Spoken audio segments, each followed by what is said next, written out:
ನಮಸ್ತೆ. 8ನೇ ತರಗತಿಯ ಎಲ್ಲ ಮಕ್ಕಳಿಗೂ ಫಿಸಿಕ್ಸ್ ತರಗತಿಗೆ ಸ್ವಾಗತ. ಕಳೆದ ತರಗತಿಯಲ್ಲಿ ನಾವು ನಾದದ ವಿಶೇಷತೆಗಳಾದ ಸ್ಥಾಯಿ ಅಥವಾ ಪಿಚ್ ಹಾಗೂ ಘೋಷ ಅಥವಾ ಲೌಡ್ನೆಸ್ ಎಂಬುದರ ಬಗ್ಗೆ ಬಹಳ ಸ್ಪಷ್ಟವಾಗಿ ತಿಳಿದುಕೊಂಡೆವು ಅಲ್ವಾ? ಅದೇ ರೀತಿ ನಾದದ ಪ್ರಸಾರಕ್ಕೆ ಮಾಧ್ಯಮದ ಅಗತ್ಯವಿದೆ ಎಂಬುದನ್ನು ಕೂಡ ತಿಳಿದುಕೊಂಡೆವು. ಇಷ್ಟು ವಿಚಾರಗಳು ಸ್ಪಷ್ಟ ಆಯ್ತಲ್ವಾ? ಸರಿ, ಅದರ ಜೊತೆಗೆ ಒಂದೆರಡು ಪ್ರಶ್ನೆಗಳನ್ನು ನೀಡಿದ್ದೆ. ಅದರ ಉತ್ತರಗಳನ್ನು ಕಂಡು ಹಿಡಿದಿದ್ದೀರಾ? ಅದರ ಉತ್ತರವನ್ನು ಗಮನಿಸಿ ನೋಡಿ. 1ನೇ ಪ್ರಶ್ನೆ, ಕೆಳಗೆ ಕೊಟ್ಟಿರುವ ಹೇಳಿಕೆಗಳು ಸರಿಯೋ ತಪ್ಪೋ ಎಂದು ಬರೆಯಿರಿ. ತಪ್ಪಿದ್ದರೆ ಅಡಿಗೆರೆ ಎಳೆದಲ್ಲಿ ಅಗತ್ಯವಿರುವ ಬದಲಾವಣೆಗಳನ್ನು ಮಾಡಿ ಸರಿಪಡಿಸಿ ಬರೆಯಿರಿ. ಅದರಲ್ಲಿ ಎ ಎಂಬ ಹೇಳಿಕೆ ಸರಿ ಅಲ್ವಾ? ಇನ್ನು ಬಿ ಎಂಬುದು ತಪ್ಪು. ಆ ಅಡಿಗೆರೆ ಇದ್ದ ಪದವನ್ನು ಯಾವ ರೀತಿ ಬದಲಾಯಿಸಬೇಕು? ಹೌದು, ಕಡಿಮೆಯಾಗುವಾಗ ಅಂತ ಮಾಡಬೇಕು. ಅಂದ್ರೆ ನಾದದ ಆವರ್ತಾಂಕ ಕಡಿಮೆಯಾಗುವಾಗ ಸ್ಥಾಯಿ ಕಡಿಮೆಯಾಗುವುದು ಅಲ್ವಾ? 2ನೇ ಪ್ರಶ್ನೆ, ಘೋಷದ ಯೂನಿಟ್ ಯಾವುದು? ಹೌದು, ಡೆಸಿಬೆಲ್. ನಿಮ್ಮ ಉತ್ತರ ಸರಿ ಅಲ್ವಾ? ಸರಿ. ಹಾಗಿದ್ರೆ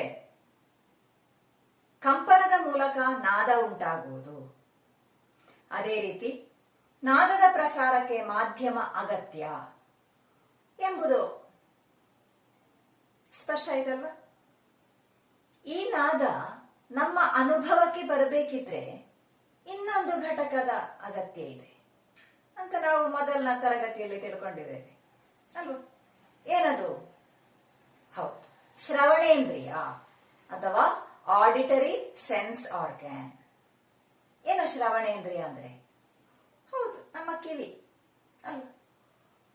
ಈ ಕಿವಿ ಒಂದು ನಾದವನ್ನು ಕೇಳಿಸುವುದಕ್ಕೆ ಹೇಗೆ ಸಹಾಯ ಮಾಡುತ್ತದೆ ಅಥವಾ ಈ ಕಿವಿ ಯಾವ ರೀತಿ ಕಾರ್ಯವೆಸಗ್ತದೆ ಅಂತ ಗೊತ್ತಿದೆಯಾ?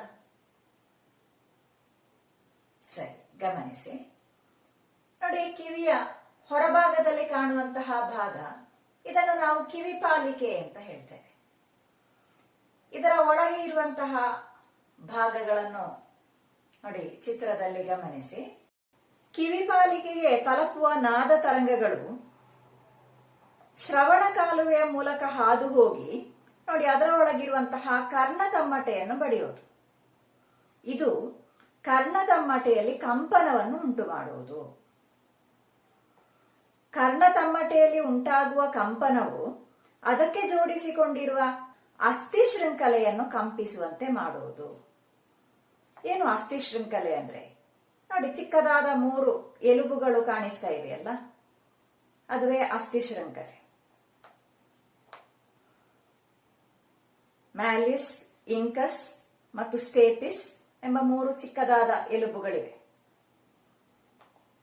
ನೋಡಿ. ಬಳಿಕ ಅಸ್ಥಿ ಶೃಂಖಲೆಯಲ್ಲಿನ ಕಂಪನವು ಓವಲ್ ವಿಂಡೋದ ಕಡೆಗೂ ಒಳಕಿವಿಯ ಕೋಕ್ಲಿಯದ ಕಡೆಗೂ ವರ್ಗಾಯಿಸಲ್ಪಡುವುದು.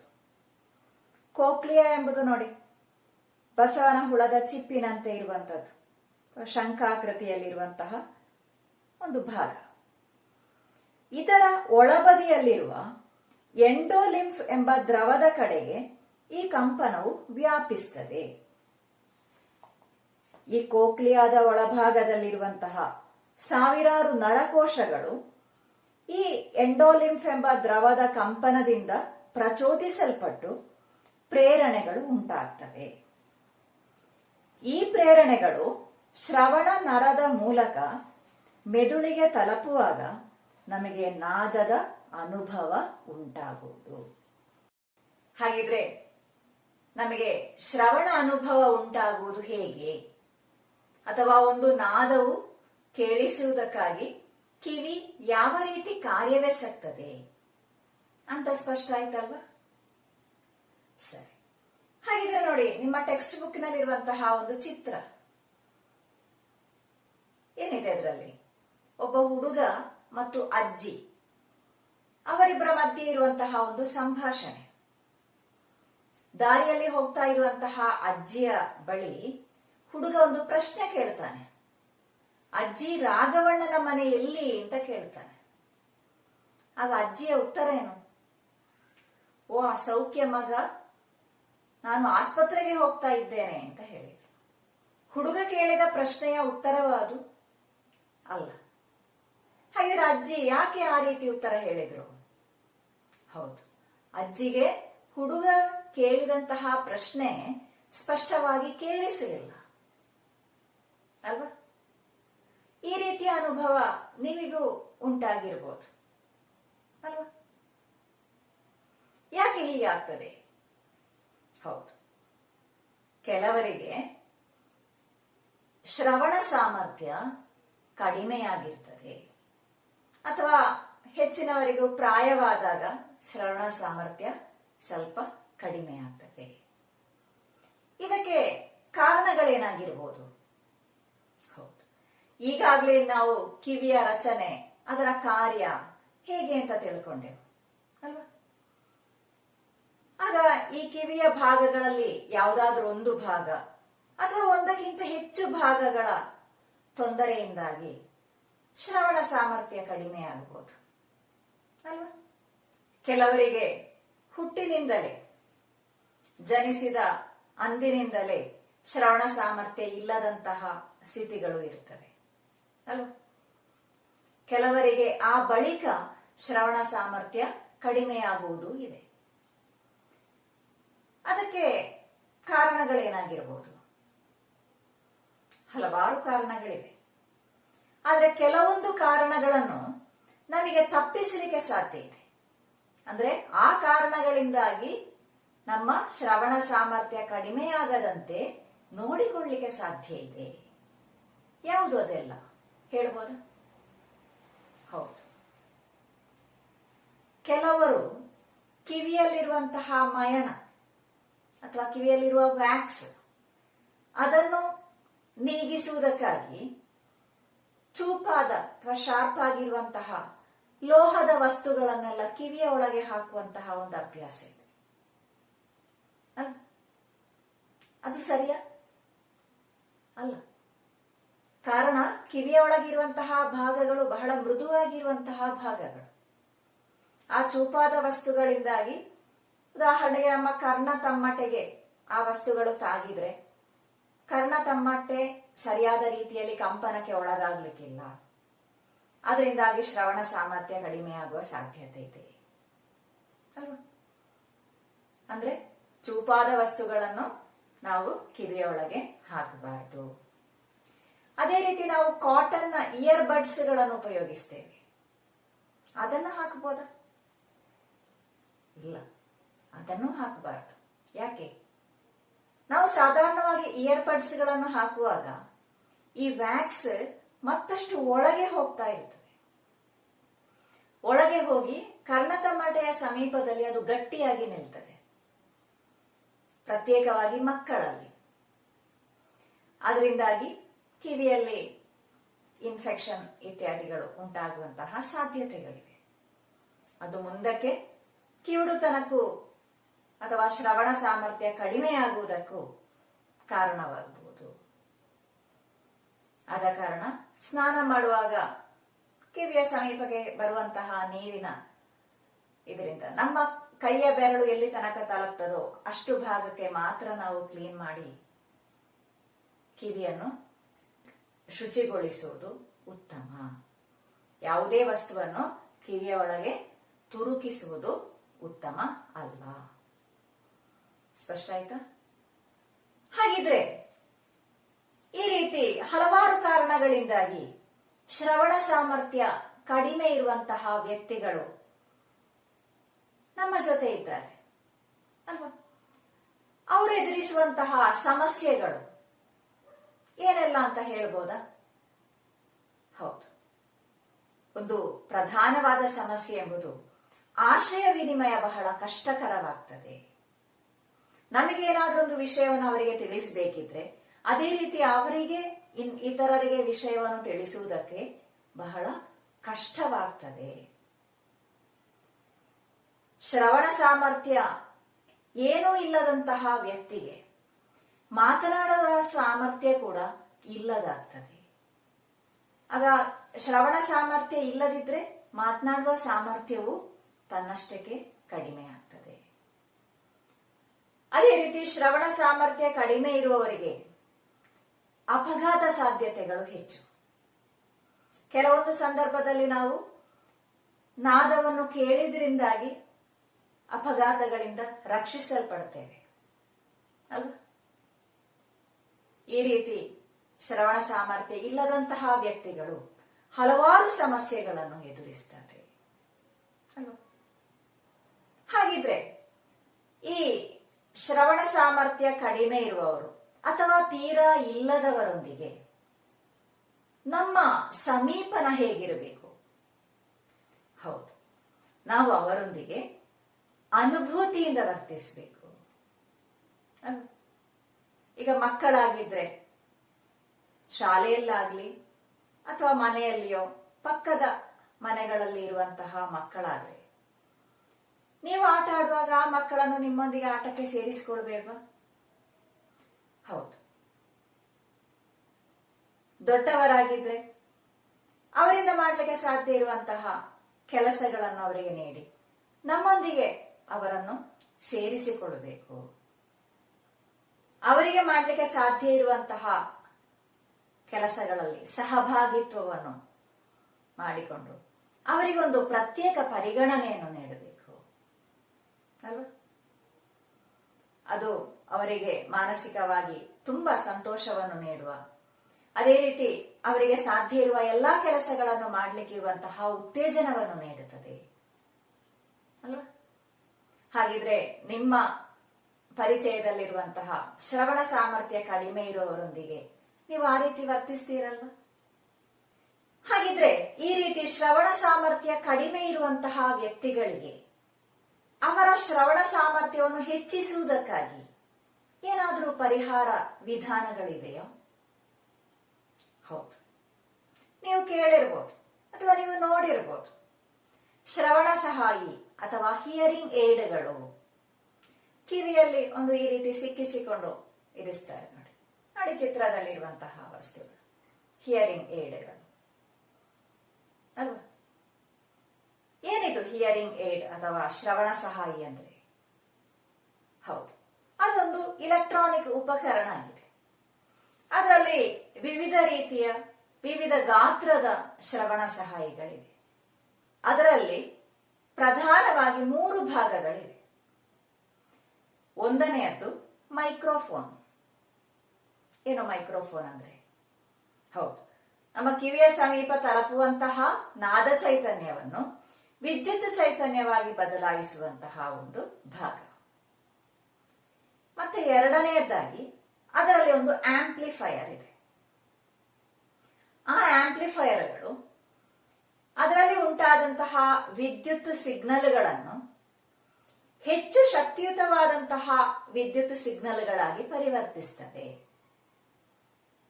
ಅಥವಾ ವಿದ್ಯುತ್ ಸಿಗ್ನಲ್ಗಳ ಸಾಮರ್ಥ್ಯವನ್ನು ಹೆಚ್ಚಿಸ್ತದೆ ಅಂತಲೂ ಹೇಳಬಹುದು.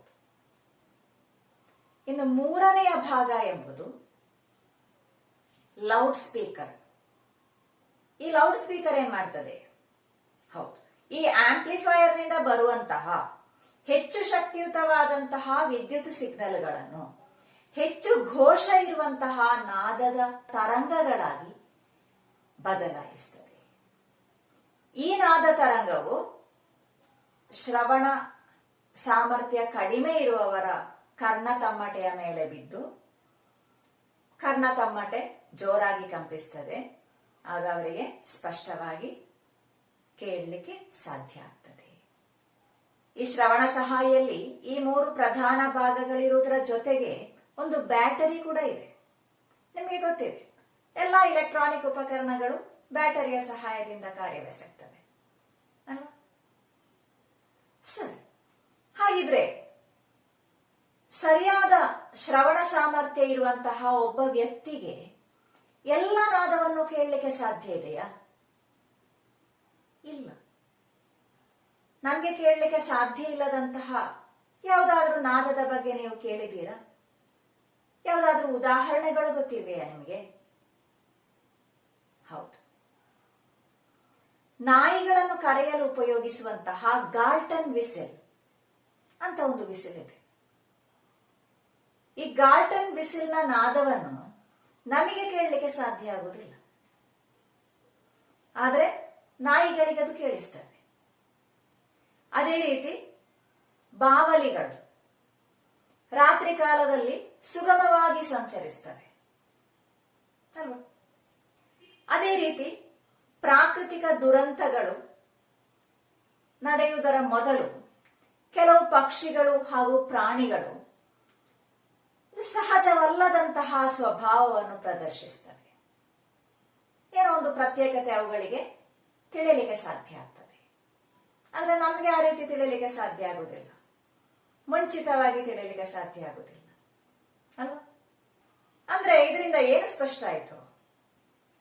ಮನುಷ್ಯನಿಗೆ ಕೇಳಲಿಕ್ಕೆ ಸಾಧ್ಯ ಇರುವಂತಹ ನಾದಕ್ಕೆ ಒಂದು ಮಿತಿ ಇದೆ ಅಂತ ಸ್ಪಷ್ಟ ಆಯ್ತು ಅಲ್ವಾ? ಅಂದ್ರೆ ಕೆಲವು ಪ್ರತ್ಯೇಕ ಆವರ್ತಾಂಕದಲ್ಲಿರುವಂತಹ ನಾದಗಳನ್ನು ಮಾತ್ರ ಮನುಷ್ಯನಿಗೆ ಕೇಳಲಿಕ್ಕೆ ಸಾಧ್ಯ ಇದೆ. ಮನುಷ್ಯನಿಗೆ ಕೇಳಲಿಕ್ಕೆ ಸಾಧ್ಯ ಇರುವಂತಹ ನಾದದ ಕನಿಷ್ಠ ಮಿತಿ ಅಂದ್ರೆ ಲೋವರ್ ಲಿಮಿಟ್ ಎಂಬುದು 20 ಹರ್ಟ್ಸ್ ಆವರ್ತಾಂಕ ಇರುವ ನಾದ. ಅದೇ ಗರಿಷ್ಠ ಮಿತಿ ಅಪ್ಪರ್ ಲಿಮಿಟ್ ಎಂಬುದು 20,000 ಹರ್ಟ್ಸ್. ಅಂದ್ರೆ 20 ಹರ್ಟ್ಸ್ ನಿಂದ 20,000 ಹರ್ಟ್ಸ್ ತನಕ ಇರುವಂತಹ ನಾದವನ್ನು ಮಾತ್ರ ಮನುಷ್ಯನಿಗೆ ಕೇಳಲಿಕ್ಕೆ ಸಾಧ್ಯ. ಅದನ್ನು ನಾವು ಮನುಷ್ಯನ ಶ್ರವಣ ಮಿತಿ ಅಂತ ಹೇಳ್ತೇವೆ, ಅಥವಾ ಲಿಮಿಟ್ಸ್ ಆಫ್ ಆಡಿಬಿಲಿಟಿ ಅಂತ ಹೇಳ್ತೇವೆ. ಹಾಗಿದ್ರೆ ಮನುಷ್ಯನಿಗೆ ಮಾತ್ರ ಈ ಶ್ರವಣ ಮಿತಿ ಇರುವುದ? ಅಲ್ಲ, ಪ್ರತಿಯೊಂದು ಜೀವಿಗಳಿಗೂ ಅವುಗಳದ್ದೇ ಆದಂತಹ ಒಂದು ಶ್ರವಣ ಮಿತಿ ಇದೆ.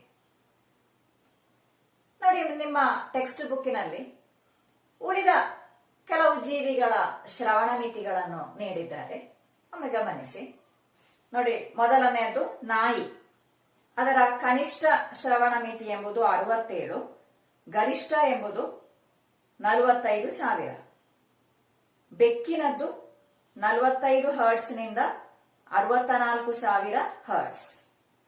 ದನ 23 ಹರ್ಟ್ಸ್ ನಿಂದ 35,000 ಹರ್ಟ್ಸ್. ಕುದುರೆ 55 ಹರ್ಟ್ಸ್ ನಿಂದ 33,500 ಹರ್ಟ್ಸ್. ಇಲಿ 1000 ಹರ್ಟ್ಸ್ ನಿಂದ 91,000 ಹರ್ಟ್ಸ್. ಬಾವಲಿ 2,000 ಹರ್ಟ್ಸ್ ನಿಂದ 1,23,000 ಹರ್ಟ್ಸ್. ನೋಡಿ, ಎಷ್ಟೊಂದು ವ್ಯತ್ಯಾಸ ನೋಡಿ ಬಾವಲಿಯದ್ದು ಅಲ್ವಾ? ಆನೆ 16 ಹರ್ಟ್ಸ್ ನಿಂದ 12,000 ಹರ್ಟ್ಸ್. ಗೋಲ್ಡ್ ಫಿಶ್ 20 ಹರ್ಟ್ಸ್ ನಿಂದ 3,000 ಹರ್ಟ್ಸ್. ಕೋಳಿ 125 ಹರ್ಟ್ಸ್ ನಿಂದ 2,000 ಹರ್ಟ್ಸ್. ಪ್ರತಿಯೊಂದು ಜೀವಿಗಳ ಕನಿಷ್ಠ ಮಿತಿ ಹಾಗೂ ಗರಿಷ್ಠ ಮಿತಿ ಇರುವಂತಹ ಆವರ್ತಾಂಕವನ್ನು ನೋಡಿದ್ರಲ್ಲ. ಅಂದ್ರೆ ಕೆಲವು ಜೀವಿಗಳಿಗೆ ಮನುಷ್ಯನಿಗೆ ಕೇಳಲಿಕ್ಕೆ ಸಾಧ್ಯ ಇರುವಂತಹ ಕನಿಷ್ಠ ಮಿತಿಗಿಂತಲೂ ಕಡಿಮೆ ಆವರ್ತಾಂಕ ಇರುವಂತಹ ನಾದವನ್ನು ಕೇಳಲಿಕ್ಕೆ ಸಾಧ್ಯ ಆಗ್ತದೆ. ಅದೇ ಇನ್ನಿತರ ಜೀವಿಗಳಿಗೆ ಮನುಷ್ಯನಿಗೆ ಕೇಳಲಿಕ್ಕೆ ಸಾಧ್ಯ ಇರುವುದಕ್ಕಿಂತಲೂ ಹೆಚ್ಚು ಆವರ್ತಾಂಕದ ನಾದವನ್ನು ಕೇಳಲಿಕ್ಕೆ ಸಾಧ್ಯ ಆಗ್ತದೆ. ಹಾಗೆ ನಾವು ಈ ನಾದವನ್ನು ಮನುಷ್ಯನಿಗೆ ಕೇಳಲಿಕ್ಕೆ ಸಾಧ್ಯ ಇರುವಂತಹ ಶ್ರವಣ ಮಿತಿಗೆ ಅನುಸಾರವಾಗಿ 3 ವಿಭಾಗಗಳಾಗಿ ವರ್ಗೀಕರಿಸ್ತೇವೆ. ನೋಡಿ, ಈ ಗ್ರಾಫಿನಲ್ಲಿ ಸೂಚಿಸುವಂತೆ 20 ಹರ್ಟ್ಸ್ ನಿಂದ 20,000 ಹರ್ಟ್ಸ್ ಎಂಬುದು ಮನುಷ್ಯನ ಶ್ರವಣ ಮಿತಿ. 20 ಹರ್ಟ್ಸ್ಗಿಂತ ಕಡಿಮೆ ಆವರ್ತಾಂಕದ ನಾದವನ್ನು ಇನ್ಫ್ರಾಸೋನಿಕ್ ನಾದ ಅಂತ ಹೇಳ್ತೇವೆ. ಅದೇ ರೀತಿ 20,000 ಹರ್ಟ್ಸ್ಗಿಂತ ಹೆಚ್ಚು ಆವರ್ತಾಂಕ ಇರುವಂತಹ ನಾದವನ್ನು ಅಲ್ಟ್ರಾಸೋನಿಕ್ ನಾದ ಅಂತ ಹೇಳ್ತೇವೆ. ಆಗ ಅದೇ ಚಿತ್ರದಲ್ಲಿ ನೋಡಿ, ಕೆಲವು ಜೀವಿಗಳಿಗೆ ಇನ್ಫ್ರಾಸೋನಿಕ್ ನಾದವನ್ನು ಕೇಳಲಿಕ್ಕೆ ಸಾಧ್ಯ ಇದೆ ಅಲ್ವಾ? ಆ ಗ್ರಾಫಿನಲ್ಲಿ ಬಹಳ ಸ್ಪಷ್ಟ ಆಗ್ತದಲ್ವಾ? ಭೂಕಂಪದಿಂದ ಉಂಟಾಗುವ ಅಲೆಗಳು ನೋಡಿ ಯಾವ ನಾದ ಆಗಿದೆ, ಇನ್ಫ್ರಾಸೋನಿಕ್ ನಾದ ಆಗಿದೆ. ಅದೇ ನೋಡಿ ಬಾವಲಿಗಳು, ಬ್ಯಾಟ್, ಅದಕ್ಕೆ ಅಲ್ಟ್ರಾಸೋನಿಕ್ ನಾದ ಬಹಳ ಹೆಚ್ಚು ಆವರ್ತಾಂಕದ ತನಕ ಕೇಳಲಿಕ್ಕೆ ಸಾಧ್ಯ ಆಗ್ತದೆ. ಪಾರಿವಾಳಗಳಿಗೆ ಇನ್ಫ್ರಾಸೋನಿಕ್ ನಾದವನ್ನು ಕೇಳಲಿಕ್ಕೆ ಸಾಧ್ಯ ಆಗ್ತದೆ ಅಲ್ವಾ? ಅದೇ ರೀತಿ ಆನೆಗಳಿಗೂ ಸಣ್ಣ ಮಟ್ಟಿನ ಇನ್ಫ್ರಾಸೋನಿಕ್ ನಾದವನ್ನು ಕೇಳಲಿಕ್ಕೆ ಸಾಧ್ಯ. ಅದೇ ರೀತಿ ಇಲಿಗಳಿಗೆ ಮತ್ತು ನಿಶಾಚರ ಹಾತೆಗಳಿಗೆ, ನಿಶಾಚರ ಹಾತೆಗಳು ಅಂತ ಹೇಳಿದ್ರೆ ರಾತ್ರಿ ಕಾಲದಲ್ಲಿರುವಂತಹ ಹಾತೆಗಳು, ಅವುಗಳಿಗೆ ಅಲ್ಟ್ರಾಸೋನಿಕ್ ನಾದವನ್ನು ಕೇಳುವಂತಹ ಸಾಮರ್ಥ್ಯ ಇದೆ ಅಲ್ವಾ? ಹಾಗಿದ್ರೆ ಈಗ ನಾವು ಆಗ ನೋಡಿದಂತಹ ಗಾಲ್ಟನ್ ವಿಸಿಲ್ ಮೊದಲಾದವುಗಳು ಯಾಕೆ ಎಂಬುದು ಸ್ಪಷ್ಟ ಆಗಿರ್ಬೋದಲ್ವಾ ಅಲ್ವಾ? ನಮಗೆ ಯಾಕೆ ಗಾಲ್ಟನ್ ವಿಸಿಲ್ ನಾದವನ್ನು ಕೇಳಲಿಕ್ಕೆ ಸಾಧ್ಯ ಆಗುದಿಲ್ಲ ಅಂತ ಹೇಳಿ ನೋಡಿ, ಅದಕ್ಕೆ ನಿಮ್ಮ ಟೆಕ್ಸ್ಟ್ ಬುಕ್ಕಿನಲ್ಲಿ ಒಂದೆರಡು ಪ್ರಶ್ನೆಗಳನ್ನು ನೀಡಿದ್ದಾರೆ. ಅದರ ಉತ್ತರಗಳನ್ನು ನಾವು ಚರ್ಚಿಸೋಣ. ಅದರಲ್ಲಿ ಒಂದನೆಯ ಪ್ರಶ್ನೆ ಗಮನಿಸಿ. ಗಾಲ್ಟನ್ ವಿಸಿಲಿನಿಂದ ಹೊರಡುವ ನಾದದ ಆವರ್ತಾಂಕವು ಸುಮಾರು 30,000 ಹರ್ಟ್ಸ್. ಈ ನಾದವನ್ನು ಮನುಷ್ಯನಿಗೆ ಕೇಳಲು ಸಾಧ್ಯವಾಗದ ಮತ್ತು ನಾಯಿಗಳಿಗೆ ಕೇಳಲು ಸಾಧ್ಯವಾಗುವುದರ ಕಾರಣವೇನೆಂದು ಬರೆಯಿರಿ. ಈ ಪ್ರಶ್ನೆಯ ಉತ್ತರವನ್ನು ಈಗ ನಿಮಗೆ ಹೇಳ್ಬೋದಲ್ವಾ? ಹೌದು, ಗಾಲ್ಟನ್ ವಿಸಿಲ್ನ ಆವರ್ತಾಂಕ ಎಂಬುದು 30,000 ಹರ್ಟ್ಸ್. 30,000 ಹರ್ಟ್ಸ್ ಎಂಬುದು ಮನುಷ್ಯನ ಶ್ರವಣ ಮಿತಿಗಿಂತ ಹೆಚ್ಚು ಇರುವಂತಹ ನಾದ. ಆದ ಕಾರಣ ಮನುಷ್ಯನಿಗೆ ಅದನ್ನು ಕೇಳಲಿಕ್ಕೆ ಸಾಧ್ಯ ಇಲ್ಲ. ಆದರೆ ನಾಯಿಯ ಶ್ರವಣ ಮಿತಿ ನಮಗೆ ಎಷ್ಟು ಅಂತ ಗೊತ್ತಿದೆ. ಎಷ್ಟು? 67 ಹರ್ಟ್ಸ್ ನಿಂದ 45,000 ಹರ್ಟ್ಸ್. ಅಂದ್ರೆ 30,000 ಹರ್ಟ್ಸ್ ಎಂಬುದು ಅದರ ಮಧ್ಯದಲ್ಲಿ ಬರ್ತದೆ. ಆಗ ನಾಯಿಗಳಿಗೆ ಆ ನಾದವನ್ನು ಕೇಳಲಿಕ್ಕೆ ಸಾಧ್ಯ ಇದೆ. ಆದ ಕಾರಣ ನಾಯಿಗಳನ್ನು ಕರೆಯಲು ಉಪಯೋಗಿಸುವಂತಹ ಗಾಲ್ಟನ್ ವಿಸಿಲ್ ಅನ್ನು ನಾದ ನಾಯಿಗಳಿಗೆ ಕೇಳಿಸ್ತದೆ, ಆದರೆ ಮನುಷ್ಯನಿಗೆ ಕೇಳಲಿಕ್ಕೆ ಸಾಧ್ಯ ಆಗುವುದಿಲ್ಲ ಅಲ್ವಾ? ಹಾಗಿದ್ರೆ ಅದರಲ್ಲಿ ಇನ್ನೊಂದು ಪ್ರಶ್ನೆ ನೋಡಿ. ಬಾವಲಿಗಳಿಗೆ ಅಲ್ಟ್ರಾಸೋನಿಕ್ ತರಂಗಗಳನ್ನು ಹೊರಡಿಸಲು ಮತ್ತು ಕೇಳಲು ಸಾಧ್ಯವಿದೆ. ಹಾಗಾದರೆ ಅವುಗಳಿಗೆ ರಾತ್ರಿಯಲ್ಲಿ ಸುಗಮವಾಗಿ ಸಂಚರಿಸಲು ಸಾಧ್ಯವಾಗುವುದು ಹೇಗೆಂದು ಚರ್ಚಿಸಿ ನಿಗಮನವನ್ನು ಬರೆಯಿರಿ. ಬಾವಲಿಗಳು ಹೇಗೆ ಸಂಚರಿಸ್ತವೆ ಅಂತ ಗೊತ್ತಿದೆಯಾ? ಬಾವಲಿಗಳು ಒಂದು ಅಲ್ಟ್ರಾಸೋನಿಕ್ ನಾದವನ್ನು ಉಂಟು ಮಾಡ್ತವೆ. ಆ ಉಂಟು ಮಾಡಿದಂತಹ ಅಲ್ಟ್ರಾಸೋನಿಕ್ ನಾದ ಅದರ ಎದುರಿಗಿರುವಂತಹ ತಡೆಗಳಾಗಿರ್ಬೋದು, ಅಥವಾ ಹಣ್ಣುಗಳಾಗಿರ್ಬೋದು, ಅದರ ಆಹಾರ ವಸ್ತುಗಳಾಗಿರ್ಬೋದು, ಆ ಆಹಾರ ವಸ್ತುಗಳ ಮೇಲೆ ಅಥವಾ ತಡೆಗಳ ಮೇಲೆ ಬಡಿದು ಅಲ್ಲಿಂದ ಪ್ರತಿಫಲಿಸಿ ನಾದ ಹಿಂತಿರುಗ್ತದೆ. ಆ ಹಿಂತಿರುಗಿ ಬರುವಂತಹ ನಾದವನ್ನು ಬಾವಲಿಗಳು ಪುನಃ ಸ್ವೀಕರಿಸಿ ಅದರಿಂದ ಆ ಎದುರು ಇರುವಂತಹ ತಡೆ ಯಾವ ರೀತಿಯ ತಡೆ ಎಂದು ತಿಳಿದುಕೊಳ್ಳಲಿಕ್ಕೆ ಸಾಧ್ಯ ಆಗ್ತದೆ. ಅದು ಗಟ್ಟಿಯಾದ ವಸ್ತು, ಗೋಡೆ ಇತ್ಯಾದಿ ವಸ್ತುಗಳು, ಅಥವಾ ಹಣ್ಣುಗಳು, ಮೃದುವಾದ ವಸ್ತುಗಳು, ಅದರ ಆಹಾರ ವಸ್ತುಗಳು ಎಂಬುದನ್ನು ತಿಳಿಯುವುದಕ್ಕೆ ಅದಕ್ಕೆ ಸಾಧ್ಯ ಆಗ್ತದೆ. ಅದರಿಂದಾಗಿ ಎಲ್ಲಿ ಅಡೆತಡೆಗಳಿವೆ ಎಂಬುದು ಅದಕ್ಕೆ ಸ್ಪಷ್ಟವಾಗಿ ತಿಳಿಯಲಿಕ್ಕೆ ಸಾಧ್ಯ ಆಗುವುದರಿಂದಾಗಿ ರಾತ್ರಿ ಹೊತ್ತಿನಲ್ಲಿ ಅದಕ್ಕೆ ಸಂಚರಿಸುವುದಕ್ಕೆ ಯಾವುದೇ ಅಡ್ಡಿ ಇಲ್ಲ, ಸುಗಮವಾಗಿ ಸಂಚರಿಸಲಿಕ್ಕೆ ಸಾಧ್ಯ ಆಗ್ತದೆ. ಈಗ ಬಾವಲಿಗಳು ಹೇಗೆ ರಾತ್ರಿ ಕಾಲದಲ್ಲಿ ಸಂಚರಿಸ್ತವೆ ಎಂಬುದು ಸ್ಪಷ್ಟ ಆಯ್ತಲ್ವಾ ನಿಮ್ಗೆ? ಸರಿ, ಹಾಗಿದ್ರೆ ನೋಡಿ ಅದರಲ್ಲಿ ಮೂರನೆಯ ಪ್ರಶ್ನೆ ಗಮನಿಸಿ. ಭೂಕಂಪಗಳು ಉಂಟಾಗುವಾಗ ಇನ್ಫ್ರಾಸೋನಿಕ್ ತರಂಗಗಳು ಉಂಟಾಗುತ್ತವೆ. ಇದನ್ನು ಮನುಷ್ಯರಿಗೆ ಕೇಳಲು ಸಾಧ್ಯವಿದೆಯೇ? ಆದರೆ ಕೆಲವು ಜೀವಿಗಳು ಈ ಸಮಯದಲ್ಲಿ ಪ್ರತಿಕ್ರಿಯೆ ತೋರಿಸುವುದು ಯಾಕಾಗಿರಬಹುದು? ನಾವು ನೋಡಿ ಆ ಗ್ರಾಫಿನಲ್ಲಿ ನೋಡಿದ್ದೇವೆ, ಭೂಕಂಪದ ತರಂಗಗಳು ಇನ್ಫ್ರಾಸೋನಿಕ್ ನಾದಗಳಾಗಿವೆ. ಆ ಇನ್ಫ್ರಾಸೋನಿಕ್ ನಾದವನ್ನು ನಮಗೆ ಮನುಷ್ಯನಿಗೆ ಕೇಳಲಿಕ್ಕೆ ಸಾಧ್ಯ ಆಗುವುದಿಲ್ಲ. ಆದ್ರೆ ಕೆಲವು ಜೀವಿಗಳಿವೆ ಅಲ್ವಾ? ಯಾವೆಲ್ಲ ಜೀವಿಗಳು? ಪಾರಿವಾಳಕ್ಕೆ ತಿಳಿಲಿಕ್ಕೆ ಸಾಧ್ಯ ಆಗ್ತದೆ, ಅದೇ ರೀತಿ ಆನೆಗೆ ತಿಳಿಲಿಕ್ಕೆ ಸಾಧ್ಯ ಆಗ್ತದೆ. ಈ ರೀತಿ ಆ ನಾದವನ್ನು ತಿಳಿಯಲು ಸಾಧ್ಯವಾಗುವಂತಹ ಜೀವಿಗಳಿಗೆ ಈ ಭೂಕಂಪ ಉಂಟಾಗ್ತದೆ ಎಂಬುದರ ಸೂಚನೆ ಸ್ವಲ್ಪ ಮೊದಲೇ ತಿಳಿಯುತ್ತದೆ. ಆದ ಕಾರಣ ಅವುಗಳೊಂದು ಸಹಜವಲ್ಲದಂತಹ ಒಂದು ಸ್ವಭಾವವನ್ನು ಪ್ರದರ್ಶಿಸ್ತವೆ ಅಲ್ವ? ಸರಿ, ಹಾಗಿದ್ರೆ ಶ್ರವಣ ಮಿತಿ ಅಂದ್ರೇನು, ಇನ್ಫ್ರಾಸೋನಿಕ್ ನಾದ ಅಂದ್ರೇನು, ಅದೇ ರೀತಿ ಅಲ್ಟ್ರಾಸೋನಿಕ್ ನಾದ ಅಂದ್ರೆ ಏನು, ಯಾವೆಲ್ಲ ಜೀವಿಗಳಿಗೆ ಇನ್ಫ್ರಾಸೋನಿಕ್ ಅಲ್ಟ್ರಾಸೋನಿಕ್ ನಾದಗಳನ್ನು ಕೇಳಲಿಕ್ಕೆ ಸಾಧ್ಯ ಆಗ್ತದೆ ಎಂಬುದು ಸ್ಪಷ್ಟ ಆಯ್ತಲ್ವಾ? ಹಾಗಿದ್ರೆ ಈ ಅಲ್ಟ್ರಾಸೋನಿಕ್ ನಾದದಿಂದ ಏನಾದ್ರೂ ಪ್ರಯೋಜನಗಳಿವೆಯೋ? ಹೌದು, ಹಲವಾರು ಪ್ರಯೋಜನಗಳಿವೆ. ಅದರ ಒಂದೆರಡು ಉಪಯೋಗಗಳನ್ನು ನಾವೀಗ ಚರ್ಚಿಸೋಣ. ಒಂದನೆಯದು, ಸಮುದ್ರದ ಆಳವನ್ನು ಕಂಡುಹಿಡಿಯಲಿರುವಂತಹ ಸೋನಾರ್ ಎಂಬ ಉಪಕರಣದಲ್ಲಿ ಅಲ್ಟ್ರಾಸೋನಿಕ್ ನಾದವನ್ನು ಉಪಯೋಗಿಸ್ತಾರೆ. ಏನಿದು sonar? Sound navigation and ranging. ಈ ಸೋನಾರ್ ಎಂಬ ಉಪಕರಣ ಒಂದು ಅಲ್ಟ್ರಾಸೋನಿಕ್ ನಾದವನ್ನು ಉಂಟು ಮಾಡ್ತದೆ.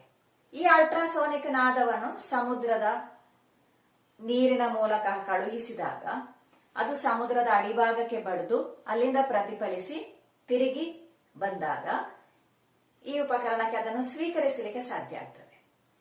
ಆಗ ಅಡಿಯ ತನಕ ಹೋಗಿ ತಿರುಗಿ ಬರಲಿಕ್ಕೆ ಬೇಕಾದಂತಹ ಸಮಯವನ್ನು ಲೆಕ್ಕ ಹಾಕುವುದರ ಮೂಲಕ ಸಮುದ್ರದ ಆಳವನ್ನು ಕಂಡುಹಿಡಿಯಲಿಕ್ಕೆ ಸಾಧ್ಯ ಆಗ್ತದೆ. ಅದೇ ರೀತಿ ನೋಡಿ, ವೈದ್ಯಕೀಯ ಕ್ಷೇತ್ರದಲ್ಲಿ ಅಲ್ಟ್ರಾಸೋನಿಕ್ ನಾದವನ್ನು ಉಪಯೋಗಿಸ್ತೇವೆ. ರೋಗ ನಿರ್ಣಯ ಮಾಡುವುದಕ್ಕೂ ಉಪಯೋಗಿಸ್ತೇವೆ, ರೋಗದ ಚಿಕಿತ್ಸೆಗಾಗಿಯೂ ಉಪಯೋಗಿಸ್ತೇವೆ. ಎಲ್ಲಿಂತ ಗೊತ್ತಿದೆ? ನೀವು ಸ್ಕ್ಯಾನಿಂಗ್ ಅಂತ ಕೇಳಿದ್ದೀರಾ ಅಲ್ವಾ? ಅಲ್ಟ್ರಾಸೌಂಡ್ ಸ್ಕ್ಯಾನ್ ಅಂತ ಹೇಳಿಕೊಂಡು ನೀವು ಬೋರ್ಡ್ ನೋಡಿರ್ಬೋದು.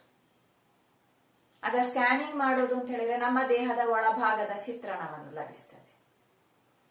ಆಗ ಅಲ್ಲಿ ಅಲ್ಟ್ರಾಸೋನಿಕ್ ನಾದವನ್ನು ನಮ್ಮ ದೇಹದ ಮೂಲಕ ಹಾಯಿಸಿದಾಗ ನಮ್ಮ ದೇಹದ ಒಳಭಾಗದ ಅವಯವಗಳ ಚಿತ್ರಗಳು ಲಭಿಸ್ತವೆ. ಆ ಮೂಲಕ ರೋಗವನ್ನು ನಿರ್ಣಯಿಸುವುದಕ್ಕೆ, ಪತ್ತೆ ಹಚ್ಚುವುದಕ್ಕೆ ಸಾಧ್ಯ ಆಗ್ತದೆ. ಅದೇ ರೀತಿ ಮೂತ್ರದ ಕಲ್ಲು ಅಂತೆಲ್ಲ ಕೇಳಿರ್ಬೋದು. ಆ ರೀತಿಯ ಕೆಲವು ರೋಗಗಳ ಚಿಕಿತ್ಸೆಗಾಗಿ ಕೂಡ ನಾವು ಅಲ್ಟ್ರಾಸೋನಿಕ್ ನಾದವನ್ನು ಉಪಯೋಗಿಸ್ತೇವೆ. ಸ್ಪಷ್ಟ ಆಯ್ತಾ? ಇದೇ ರೀತಿ ಇನ್ನೂ ಹಲವಾರು ಉಪಯೋಗಗಳಿವೆ. ಅದು ನೀವು ಮುಂದಿನ ತರಗತಿಗಳಲ್ಲಿ ಕಲಿಯಲಿದ್ದೀರಿ. ಹಾಗಿದ್ರೆ ನೋಡಿ, ಈ ಒಂದು ಚಿತ್ರವನ್ನು ಗಮನಿಸಿ. ಏನ್ ಕಾಣಿಸ್ತಾ ಇದೆ? ಹಾಗಿದ್ರೆ ಆ ಒಂದು ಚಿತ್ರದಲ್ಲಿರುವಂತಹ ಆ ಸ್ಥಳಕ್ಕೆ ಹೋದ್ರೆ ಹೇಗೆ ಇರ್ಬೋದು ಎಂಬುದರ ಒಂದು ಆಡಿಯೋ ಅದನ್ನ ಹೇಗೆ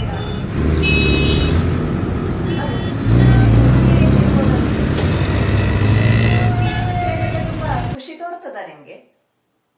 ಇಲ್ಲ, ಅಲ್ಲಿಂದ ಒಮ್ಮೆ ಓಡಿ ಹೋಗಿ ಬಿಡುವ ಅಂತ ತೋರ್ತದೆ ಅಲ್ವಾ? ಕಾರಣ ಏನು?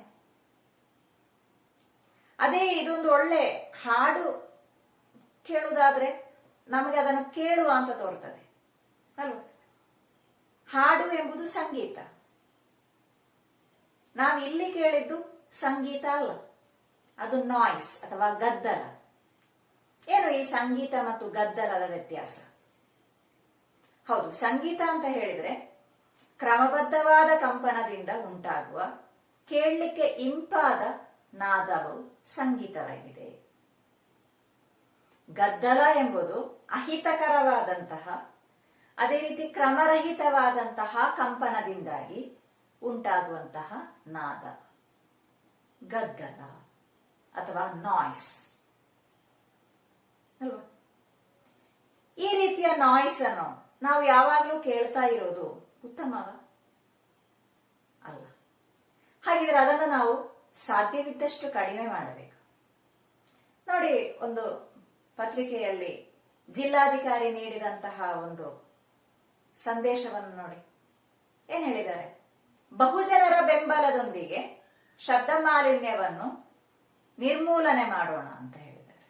ಈ ರೀತಿಯ ಗದ್ದಲವು ಶಬ್ದ ಮಾಲಿನ್ಯವನ್ನು, ನಾಯ್ಸ್ ಪೊಲ್ಯೂಷನ್ ಅನ್ನು ಉಂಟು ಮಾಡ್ತದೆ, ಸೌಂಡ್ ಪೊಲ್ಯೂಷನ್ ಅನ್ನು ಉಂಟು ಮಾಡ್ತದೆ. ಈ ಶಬ್ದ ಮಾಲಿನ್ಯದಿಂದಾಗಿ ಉಂಟಾಗುವಂತಹ ಸಮಸ್ಯೆಗಳು ಏನೆಲ್ಲ ಅಂತ ಹೇಳ್ಬೋದಾ? ಹಲವಾರು ಸಮಸ್ಯೆಗಳು ಎದುರಾಗ್ತವೆ. ಏನೆಲ್ಲ ಸಮಸ್ಯೆಗಳು? ಹೌದು, ಶರೀರದ ಆರೋಗ್ಯ ಮಾತ್ರ ಅಲ್ಲ, ಮಾನಸಿಕ ಮತ್ತು ಭಾವನಾತ್ಮಕ ಸ್ಥಿತಿಗಳಿಗೂ ತೊಂದರೆಯನ್ನುಂಟು ಮಾಡ್ತದೆ. ಅದೇ ರೀತಿ ಅಧಿಕ ರಕ್ತದೊತ್ತಡ, ಹೈ ಬ್ಲಡ್ ಪ್ರೆಷರ್, ಅದೇ ರೀತಿ ಮಧುಮೇಹ, ಡಯಾಬಿಟಿಸ್, ಕಿವುಡುತನ, ಡೆಫ್ನೆಸ್, ಶ್ರವಣ ಸಾಮರ್ಥ್ಯ ಕಡಿಮೆಯಾಗುವಂಥದ್ದು, ಆಸ್ಮಾ, ಅದೇ ರೀತಿ ಕಲಿಕೆಯ ನ್ಯೂನತೆ, ಲರ್ನಿಂಗ್ ಡಿಸೆಬಿಲಿಟಿ ಇತ್ಯಾದಿಗಳಿಗೆ ಕಾರಣವಾಗ್ತದೆ. ಹಾಗಿದ್ರೆ ಜಿಲ್ಲಾಧಿಕಾರಿಗಳು ಸೂಚಿಸಿದಂತೆ ಜನರೆಲ್ಲರೂ ಸೇರಿ ಈ ಶಬ್ದ ಮಾಲಿನ್ಯವನ್ನು ಕಡಿಮೆ ಮಾಡಲಿಕ್ಕೆ ಪ್ರಯತ್ನಿಸಬೇಡ್ವಾ? ನಾವು ಪ್ರಯತ್ನಿಸಿದ್ರೆ ಇದನ್ನು ಕಡಿಮೆ ಮಾಡಲಿಕ್ಕೆ ಸಾಧ್ಯ ಆಗ್ಬೋದಲ್ವಾ? ಅಲ್ವಾ? ಪ್ರತಿಯೊಬ್ಬನು ಪ್ರಯತ್ನಿಸಿದ್ರೆ ಖಂಡಿತವಾಗಿಯೂ ನಮಗೆ ಶಬ್ದ ಮಾಲಿನ್ಯವನ್ನು ಕಡಿಮೆ ಮಾಡಲಿಕ್ಕೆ ಸಾಧ್ಯ ಇದೆ. ಹಾಗಿದ್ರೆ ಏನೆಲ್ಲ ಮಾಡಬಹುದು?